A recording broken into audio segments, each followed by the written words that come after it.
What's going on, guys? Doing a video today on some things I noticed in the video game Jump Force. It's like this crossover fighting game from a bunch of characters from a bunch of different animes put into one fighting game. The game kind of flopped. It's not very good, but that's not even the point of this video. It doesn't even matter. It's just something I noticed while skimming through the cutscenes. I found this stuff a while ago. Like I said, I'm just trying to catch up on a bunch of videos I've been meaning to make for a long time. So this isn't all fresh in my mind. But anyways, it doesn't matter. So in this game, the characters get corrupted by a black cube. They're called Umbra cubes in this game, not black. But Umbra means black. And also Umbra means the darkness from an eclipse. And if you know anything about what I've told you so far, there's multiple symbols for things that overlap that are almost the same thing, like a cube, a black sun, an X, time, 9, things like that. I'm going to do a video on each of those individually at one point or another. I'm actually going to do the X one today also. And so it's called an Umbra cube. So it's like which an Umbra technically means, other than black, it means an eclipse, like the shadow of an eclipse, which is the black sun, which is a solar eclipse, which is a Saturn thing. I'll read the dialogue. Yusuke says, "I see, so I was being controlled by a cube." And when the heroes are under the influence of this cube, they turn into like villains in the game, and you have to like beat them up to bring them back around, talk some sense into them or whatever. So that's something you'll see. Like, this cube has some dark influence over the characters, and it's corrupting them. It's a corrupting force. So it's definitely, we already have like a negative attachment to it.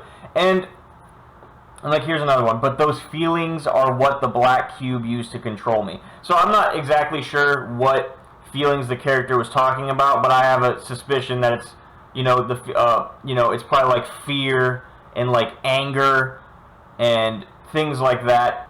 So with the cube, there's a lot of levels you can look at it, and like I said, one of them really far down the line is, as the Matrix, and Matrix means womb. It's like in third dimension. A cube is a three-dimensional object. You could think of it as your soul being trapped in the flesh, but you could also think of it as like the eternal being trapped out from the temporal, if that makes sense. So like, you're so in the world that there's no room for the transcendent outside of that. I'm trying to map this out psychologically for you and have it make sense. It's much easier to think about this stuff than it is for me to teach it. But you can think of the Matrix. We also say think outside the box, the cube. And it's like a mental trap. It's not just like a prison for your soul, which is one way of thinking about it, which means the same thing across the board. Which is what I'm trying to, which is why this occult stuff is so tricky to explain to people, because it's like, it's applicable across multiple scenarios and multiple contexts. And the words can be different, but ultimately it boils down to the same thing over and over and over again. And I guess what I'm trying to say is, by there's no room for the transcendent, it's like there's no room for like hope or the idea of a possibility that things could be different than the way that they currently are. Which means like you're so in the world, it's basically like, it's almost like giving into despair, which could be one of the feelings, that this character is talking about, what the black cube used to control me. And giving up on the idea that something could be different than the way it is. And if you buy into that, then like, meaning like people can't be different than the way that they are, meaning people can't change, then that only leaves you with the option to control them. And like, for example, in the UN, you'll see the black cube. There's a heavy association with unity symbolism tied into the black cube. Once I do a video on strictly the cube, and one of the associations you'll see is the unity, the consolidation, the trapping, the controlling, the imposition type. I don't know. That's something that's associated with that. I hope that makes some sense to you guys. I'm trying to keep this video like have it not be a half hour long. I created the Umbra's cubes, the black cubes, Umbra's cubes, in order to collect that energy, which is like in the Matrix, when Morpheus is giving that speech to Neo and they're in that white room with the TV or whatever, it's like, oh, they want it. It wants to turn humanity into this, and he holds up a battery. And there's a lot of ways you can think about that. One being electricity. I don't know too much about this, but a guy named Santos Bonacci, I don't necessarily agree with him on everything he says, primarily with the Vatican being the top of like the controlling hierarchy on Earth. I would think it's a different group of people, in my opinion, if we're going to even be pointing at people and not like spirits or forces that work through people in a way. Anyways, it doesn't even matter. But he talks about electricity and magnetism, and electricity being the force of evil, if you're going to look at it through through that lens, through a scientific lens, I guess. I can't explain that stuff, but it's just interesting that the battery is electricity, and it also has L and an EL, electricity, which L is Elohim, which is Saturn. So you can think of that how you want, you know, being trapped there, siphoning, you know, who knows what level that goes to. Like, other than just people wanting to get money off you, like wanting to control you and get you to do the things that they want you to do so you can, it's kind of like, it probably goes beyond people. There's people who are interested in mind controlling you so that you can help them build the world that they want without you even necessarily knowing it. But there's also probably forces inside of people in other dimensions that feed on like fear and things like that for energy. It's possible, and I think that's why, you know, when you turn on the news, think about it, like, it's probably beyond ratings and money. It's something else. And you know, the average news cycle is an absolute horror show, and they every other month they kick off some other major thing to like get your anxieties going up. So Prometheus created the Umbra cubes in order to collect that energy. Okay, here's another thing. Even though we were able to stop Prometheus's plan to merge the different worlds. So that's another thing. I'll probably do another video on that. You'll see bad guys talking about merging the worlds of life and death, and it's usually associated with a black sun going around, which we have the cube here. We don't have a black sun, but it's an Umbra cube, which is an eclipse. So I'll do a video on that. I have probably at least 10 examples of people losing their mind, and not in real life, in fiction. Like in Beyond Two Souls, it's another game. This guy loses his wife and kid, and he wants them back so badly that he's willing to open up whatever separates us from the world of the living and the world of the dead in order to bring them back, in order to be with them again. So you could say that, you know, his intentions were pure, but what he ultimately does, and the Large Hadron Collider thing that they use in that game is called the Black Sun. But yeah, like I'm saying, he wants his family back, so you kind of like empathize with him a little bit or whatever. But I'm just pointing that out, okay? I don't have, like, I'll have to make a separate video for it, and I don't even personally understand what the hell that means entirely. But that is a pattern.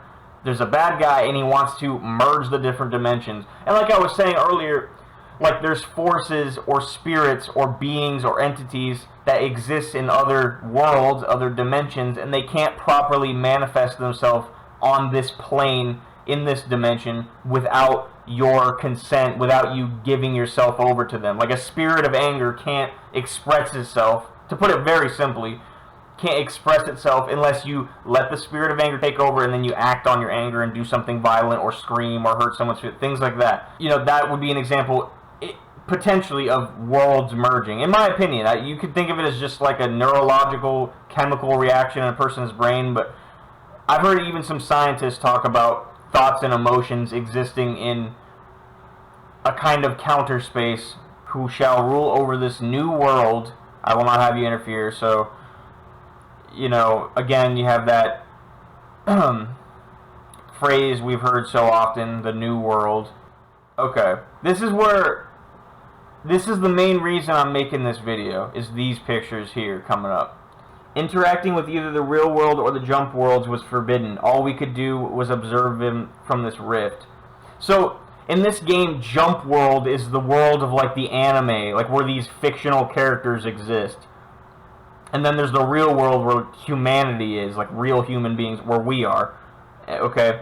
So there's this guy, Prometheus, We can't interfere with the real or jump worlds. All we can do is watch. For a long time, I did nothing but observe humans in all their foolishness. Okay. To convey the events of the jump world to the real world as stories. This is my... Okay, he's basically saying humans needed to be guided. They were being foolish, so we create the... So there's the jump world, these stories where we try to convey certain ideas to them through fiction in stories to have them change or, you know, realize certain things, pick up on certain things, which is basically what happened to me forever. I started realizing, okay, if you really pay attention, and you could call them writing tropes in a way, but it goes beyond a trope.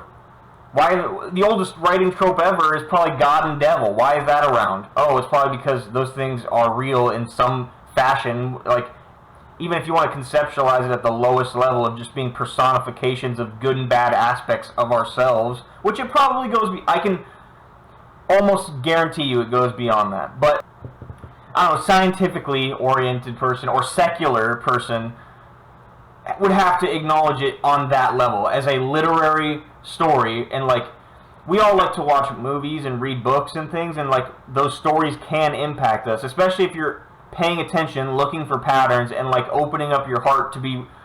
Act like the story's trying to tell you something. Don't just watch it. You know, like pretend that you're a character, like kids do, or like pretend that they're talking to you about something that you need to do. I don't know. I hope that makes sense. I do that all the time now, and it makes fiction 10 times better when you're not just watching it like, oh, this has no bearing to my personality or real life at all. Anyways, to convey the events of the jump world to the real world as stories, thus was our lot in life to indirectly influence those who lived in the real world. So, again, which is my problem with so many fandoms, just so many groups of fans when it comes to, like, really anything. Pick a movie, pick an anime, pick a book, and people really very rarely ever talk about the substance of the story and its themes. Very rarely. It's usually... I watch anime and stuff, so, like, for movies, it would probably be like, oh, look how cute this actor or actress is. Here's them on Jimmy Kimmel doing a funny joke. Haha, whatever. And, like, they'll pretty much ignore all the writing in the movie. It goes over, like, pretty much everyone's head 99% of the time. I'm not saying it always has to be a philosophy discussion every time you partake in a show. You can sit back and relax and just enjoy, but really to, like, not pick up on this stuff is insane. I don't know how people don't see it. It's ridiculous. You know, you go on, like, Instagram, for example. That's the only account that I have, and you look at, for example, a Dragon Ball Z page, and it's just like fight scenes, or a Naruto page, it's just fight scenes. You know how deep that show Naruto is? That show will tell you a lot, man. Seriously, it'll teach you a lot about life. If you really, you know, humble yourself and, like, pay attention and get past, like, certain words, like ninja and stuff. Like, it's just... To not pick up on that stuff is a crime. You're doing it a disservice, and... I don't know. I hope you... Like, that's where this whole page, my whole YouTube even started from. That's why my Instagram name's A Reluctant Hero, to base it off the whole hero's journey thing. I started to realize that stories have archetypes. They have... Fictional stories have overlaps with psychology, with religion, with the occult, with yourself, and I started talking about it. That's really all this ever was. Thus was our lot in life, to indirectly influence those who lived in the real world. I saw them agonize over idiotic concerns, go astray, make mistakes, no matter how we tried. No matter how we tried, it was all for naught. So, you know, again, like I was just saying, nobody ever picks up on it. You can release these stories over and over again. People are gonna, talk about nothing, basically, and not integrate the message at all. And it's really like, to me, it's like a slap in the face to the writers and stuff. Like, I would be a little upset if I put my heart and soul, blood, sweat, and tears into a piece of writing and, like, all anyone did was talk about, like, how cute a character was or something. That would, I mean, I don't know, I'm kind of being an asshole, but that's how I feel. I could no longer bear it, thus I decided to guide you all directly. Okay, so that's an important picture. This is an important sentence. Prometheus, he's saying the stories and the education and, like, emotional, the intellectual and like emotional outreach didn't work to get you to change through the stories. Like, you didn't pick up on it, you weren't receptive, it didn't fucking work. So all I had left was force, which is his plot in the game. I think he wants to invade the human world and, like, you know, guide you directly just means set up, you know, just means force. That's all that means. Is like, I'm going to set up a authoritarian government, or I'm God, basically. Things like that. Which I think he even says, I'm God. Once I have combined all the worlds into one, so there's that merging of worlds thing again, I shall lead you as your one true God. So that's, once again, very common thing for a bad guy to think. And when you really map it out psychologically, like I said, there's no room for the transcendent. He is the transcendent. He gave up on possibility, on hope. He's saying, I'm God. Not that, not, you know, not thy will be done, my will be done, that sort of thing. And which is Satanism. It's Satanism. If I had to describe Satanism in a single sentence or in a single phrase, it would be, I am God. Or the belief that the self is God. It's not true. You're not God. You're gonna die. You have to be, I've already talked about this a million times. I'm not gonna, you know, spend another 20 minutes talking about it. You guys probably understand. But in my view, you have to be subordinate to an ideal higher than yourself. You can't be the highest ideal.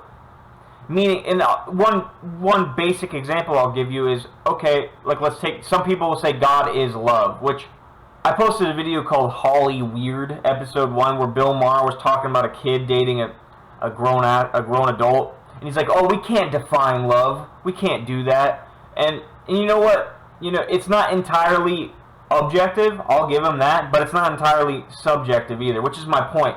You have to be beneath the ideal or the standard for what love is. You can't be the standard itself.